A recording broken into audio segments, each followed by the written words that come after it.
Alright, so talking about my first 10 days, the first 500 miles on Dualtron Ultra. 1,000 mile, basically a 30-day update on the Dualtron Ultra. So let's take a look at it at 1,800 miles and see how the scooter... Do my 5,000 kilometer, 3,000 mile review of my Dualtron Ultra. It's going to be my 4,500 mile review of my Dualtron Ultra.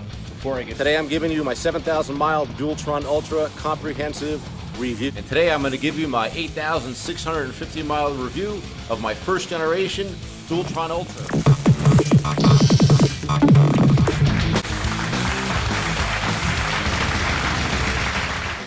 What is happening, fellow pioneers of human transportation? I'm Yogi Steve. This is ESA, the Electric Scooter Academy. You know I make videos about high-powered scooters. Thanks for joining me today. So I've had this scooter for a long time. I've had it for almost 2 years now. This is my unit that has the most miles, 8,650 miles. I guess that's about 14,000 kilometers, right? So first let's start with all the problems that I've had with it from the beginning up until now. And there haven't been a lot of problems, and I've documented them in all of my previous reviews. You can just scroll through my videos and see all the other reviews I've done. I did like a 500 mile review, 1,000, 3,000, 7,000. I've done like 4 or 5 reviews on this scooter, always chronicling all the problems and benefits of the scooter. So from the earliest stage, the first problem I had was at about 500 miles, the battery totally died. I believe that happened because this scooter was old and new inventory, meaning it was brand new out of the box, but it was a pretty old scooter. It had been released a couple of years prior, and I'm pretty sure it sat in a warehouse for a long time before I bought it, maybe as much as 2 or 3 years. But I can tell you the Dualtron Ultra, the original generation and all the generations in front of it, have never had a battery problem like this. But I wanted to really be honest with the reviews. I put this in the very first review at 500 miles. It had a major battery failure, totally covered by warranty. You must buy a warranty with your scooter, that is for sure. Totally covered by warranty. I brought it into the dealer. It was fixed overnight with a brand new battery. So if the scooter has 8,650 miles on it, 8,150 of those miles are on the second brand new battery. I do not believe that the batteries, when they're new out of the box or have 500 miles on it, are a problem with this scooter. This was an outlier problem, an unorthodox problem. Other problems that I've had with this scooter, which I have documented, are with the hinge, the folding mechanism. What you probably don't know when you buy the scooter is that it says in the warranty that at about 7,000 kilometers, 4,200 miles, you should basically fully rebuild the hinge, because the hinge has a lot of wearing parts in it, and you don't want that hinge to fail while you're riding it. So it's recommended to fix the hinge at 4,200 miles. I did not do that, and at about 4,000 miles, the hinge failed by itself. Nothing catastrophic. Again, you can look back to my videos, look up Dualtron disaster. That's where I talk about the hinge. So it broke at 4,000 miles. I purchased the parts and rebuilt it myself.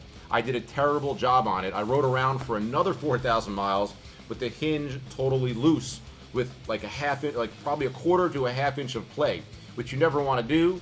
But I didn't really have anybody to help me at that time, and the scooter is so strong that even with all this play in the hinge, I was able to drive around. Now for my second rebuild, I did that before anything went wrong. I did that at 8,000 miles, and I hired my mechanic, Ryan. Look through my videos. If you need any local work done here, Ryan is your man to go to. He rebuilt my hinge in a way where it was exactly like on day one. Perfectly firm, maybe even better. So you have to rebuild your hinge on these every 4,000 miles. For a typical user, that shouldn't really be a problem, because you won't do 4,000 miles for a couple of years, right? It only takes me 4 months to reach 4,000 miles when I'm working really hard. So the hinge replacement was just another problem that I had with the scooter. Other small problems with the scooter is that it does have very old generation mechanical brakes, and all that means is the pads were wearing very fast. In the early stages, when I didn't really know how to calibrate the brake pads that well, I was getting like 200, 250 miles out of a pair of brake pads, which I've really kind of figured out since then is ridiculous. So the better I got at dealing with the mechanical brakes, the more I get closer to 400 or 500 miles per set of brake pads. But I can tell you on my next Dualtron Ultra, the version 2, I'd get up to 1,000, 1,200 miles for the brake pads. I hardly ever have to replace them relative to this first unit. And the mechanical brakes on the old generation Ultra like this are not great anyhow. I am going to upgrade them to hydraulic brakes really soon, and I'll document that as well. I also don't really like having tires with tubes in them. I've had plenty of flaps with all of my scooters, but it's almost never the outer portion of the tire that gets punctured. It's always the tube that goes, whether you put slime in there or armadillos or a sealant that I use called Flat Out that has Kevlar in it. you know, I seem to have a flat like every 1,500, 2,000 miles. It's never the tire, it's always the tube. So if that's a drawback to the scooter, is that it has tubes in the tire. Maybe the solution to this is just to buy a Thunder. The Thunder is basically the same scooter with lights, a suspension system, and tubeless tires. So that's up for you to decide. It wasn't that big of a deal. It actually made me very good at replacing my own tires. Small problems. The stickers came off of the throttle controller, but the throttle controller still worked. The little rubber gaskets that go on the charging port caps, those things would just break and fall off. Very small problems, and you can upgrade all that stuff to metal pieces or to the new generation controller. All that stuff really means nothing, but I believe that's all the problems. And I've documented all that stuff in all the previous videos. I encourage you to go back and look at all that before you make your final decision on what scooter you're going to buy. Now let's talk about the battery. When you talk about battery, I guess you think about top speed. Is it maintaining the top speed as the battery gets older? You think about range. Is the scooter getting as many miles per charge as it was on day one as opposed to at 8,000 plus miles? And I think you should also think about acceleration. Does the scooter still accelerate just as fast as it did on day one? So as far as top speed goes, I know for sure the scooter goes 50 miles an hour. I rarely take it that fast. There's something about the 40 mile per hour range that to me is like just fast enough. Occasionally I'll flip the scooter into third gear and I'll take myself up to 48, 49. I have hit 50 miles per hour a couple times. I have done that in the last couple thousand miles. So I think as the battery has aged, top speed has basically stayed the same. I have noticed a big difference in the acceleration of the scooter, so much that I've adjusted the P settings so the scooter can have as much torque, as much acceleration today as it did when it was new. When the scooter was fresh out of the box, in battery saver mode 2, you know, battery saver mode 1 is least aggressive, battery saver mode 2 is kind of the middle line, battery saver mode 3 is the most aggressive, most acceleration, uses the battery fastest. So for the longest time I had myself in battery mode 2, and I've noticed as the scooter got older, it wasn't accelerating as fast as it used to. I really noticed that after like 6,000 or 7,000 miles. So what I've done to remedy that is I flipped the scooter into battery saver mode 3. So now it accelerates as fast as it did on day one, but it burns through the battery just a little faster. So I hope you understand that. The scooter does accelerate as fast as it did on day one, but I have to put the battery on a more aggressive setting.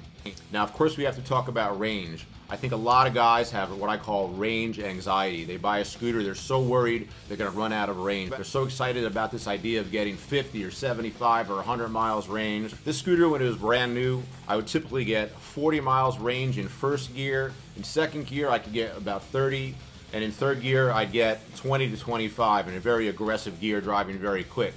As the scooter has gotten older, I probably lost 10 or 15% of my maximum range. Nowadays in first gear I usually get 35 miles, in second gear I get more like 30, and I've gotten as little as like the high teens and low 20s in third gear on this scooter as it's gotten older. So as the battery has aged, it has lost some of its range, but it still gives me plenty of range. You know, if I use it for work, I'd like to have at least 30 miles for work, and I ride it in first gear and I have plenty of range. These batteries are generally rated to last about 20,000 kilometers, 12,000 miles. So right now my scooter is almost at 9,000 miles, at 75% of its lifespan. So you would expect top speed, acceleration, and range to be affected as it ages, but still charges perfectly, everything still works great, and I'm real happy with the battery over time. Now let's talk about the brakes. Like I said earlier, these mechanical brakes, you go through the pads pretty quickly. Now remember, this is a first generation Dualtron Ultra. Even the next version, not the Ultra 2, which just came out this year, but the Dualtron Ultra V2, which I own, I bought that as my second scooter. Even those brakes are better than this original generation. So I go through pads really quickly. So I really recommend if you're gonna have this particular set of brakes, old school, old generation mechanical brakes, you should be able to adjust them and replace the pads yourself. You don't want to have to go to your mechanic once a week for your brakes. It's one of the few things I think that even a non-mechanical person could learn to do. Now that being said, these brakes were enough. When I went from my Irby Pro GT to my ES4 to this, having dual brakes in the front and the back, it was a huge difference. Much, much better than any other scooter in a lower price range, but not really great for the category. Now let's talk about the tires. So if the scooter has 8,600 miles, I think I've gone through 6 tires so far. I actually have some of them here. Only one of the 6 tires actually got a nail in it, which I didn't replace. I'm just not using. I have a lot of tires right now, but you can see this is one of my road tires that I put 2,000 miles on, completely bald. I mean, you had to replace this tire.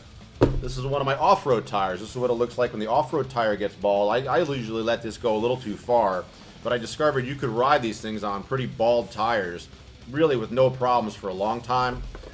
This is another tire that I replaced that has a lot less wear, but this tire got punctured, so I had to pull this one off. So, you know, when it comes to the tires, these fat 11-inch tires are great. You just have to anticipate that you're going to have a problem with the tubes, you know, every once and again if you ride a lot, if you ride the scooter hard especially. So you can see, I also have a lot of tubes. They're not expensive. I got some from Mini Motors. I get a good deal on them. And I ordered some from Alibaba, to be honest with you, just so I could load up on them. I've had some of these for a couple of years already. I never want to find myself without tubes if I need them. If you have a tire without a tube, you have nothing. The question is if you're going to ride on the road and not really go off-road with it, should you change your tires to road tires? I don't think it makes that much of a difference. I used the standard off-road tires that the scooter came with for a couple of thousand miles. They were fine. When I needed to replace the tires, it made sense to put on road tires. Since I don't take this scooter off-road, I put on road tires. Yeah, it was a little smoother, a little nicer. Maybe it was faster, maybe it got better range. They say that the road tires should get better range. I never really noticed a difference. The biggest difference really is the sound. The standard off-road tires are noisy. You know, it depends if you like that or not. It's sort of like a rumbling that the scooter makes. When I switched to road tires, that was the biggest difference I noticed. Maybe slightly smoother, but also it was much more quiet, much less noise. So if you're gonna ride a lot, you should expect to get a flat, and that's another thing I think you can teach yourself to do. You can learn to change your own tire. Maybe you can do what I did. In the early stages, I would bring my scooter to a mechanic and I would talk to him while he was switching the tire out. And especially on the Dualtron line, they have a split rim. You don't need to pry the tire off of the rim, which can be really hard on a non-tubeless tire. There's a split rim which you just pull these screws off and boom, it just pops apart. So I think bring it to your mechanic, have them replace the tire one time, watch them, and then see if you can do it yourself. So overall, at 8,650 miles, the scooter is working great. I still use it 5 days a week for work sometimes. It's actually my preferred scooter to take on my group rides, because right now I have the off-road tires on, and some of the terrain up there is rough. But my satisfaction is still just as high today as it was on day one. Remember, you know, I bought the Ultra version 2, which is basically the same scooter with just a slightly improved set of brakes. Maybe it's a slightly different scooter, but I think it's almost exactly the same. But I'm still highly satisfied with the Dualtron Ultra and the Dualtron Ultra V2. Even at 8,650 miles, it's still my preferred scooter to use. Now, the drawbacks of the scooter may be that the mechanical brakes are not great. I wish it had hydraulic brakes, actually. I am going to upgrade this to hydraulic brakes. And I wish it had tires with no tubes, you know, tubeless tires.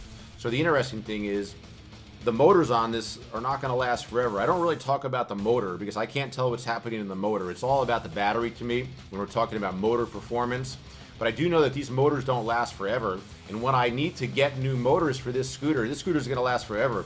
I'm just going to keep replacing the parts that go bad. When the motors go bad, I'm going to put on Dualtron Thunder motors because it's the same frame as the Thunder. And that way I can finally have tubeless tires. I want to do a walkthrough on the scooter so that way if there's anything I missed while I was sitting down and talking to you guys, we can just see it, look at it, and I'll tell you what I think. So here we go. The mechanical brakes I was telling you about, you know, that need to be improved to hydraulics. These tires are in pretty good shape. These are my off-road tires. Never had a problem with the bumper. I didn't talk about the seat post. For a long time I rode around with the seat. I generally don't like it. I actually stripped one of the screws in here so the post is stuck on there, but it's okay because I put a foot on either side of the post to make it a little easier to ride on. So you can see, like I said, the covers on the charging caps, they're all broken. Like this one is not connected anymore. It doesn't really make too much of a difference for me because I live in really, you know, a dry climate, so it's not that big of a deal. Moving towards the front of the scooter, you can see these are pretty new tires. They still have the colors on them, so you know those go away as the tire ages. This is the hinge, okay? This is the portion of the scooter right here that I was talking about that needs to be replaced every 4,000 miles. It is super tight now. This is an upgraded clamp. It comes with a single clamp. I bought a double clamp. It was like 60 bucks. I also got this from Mini Motors USA. I really like this. There was no play in the stem anyhow, but it's just an extra level of security. So, you know, the stem, one of the best stems in the business. Not much to say about the brake handles. You can see here, though, how the stickers fell off the throttle controller, and I'll also show you the actual mileage. 8,636. I'm sorry, I keep saying 8,650. I exaggerate, but that's close enough. So that's the scooter in its entirety. Oh, I didn't mention, by the way, the kickstand on these are not good. You can see it's being held up by a kettlebell. So the kickstand on these break early. That's something I did not mention. I'm glad that I did this walkthrough so I could tell you these scooters need an upgraded kickstand. Not that big of a deal. They still lasted a couple thousand miles before they went down, but you can see how dirty the deck is. I generally don't clean my scooters. It is what it is. I just care that they work. I don't care what they look like. But I think that's a pretty fair walkthrough of the scooter. Alrighty guys, I appreciate you checking out my 8,650 mile review of my Dualtron Ultra. I'm Yogi Steve. This is ESA, the Electric Scooter Academy. I make videos about high-powered scooters. Hey, if you like the video, please hit that like button. Definitely please subscribe to the channel. That helps me a lot. If you have a question, if you have a comment about this scooter, about anything else, put it in the comments down below. I'll almost always get back to you within one day. Click the link in the description. If you buy something from Mini Motors USA, I get a very small kickback. I appreciate your support.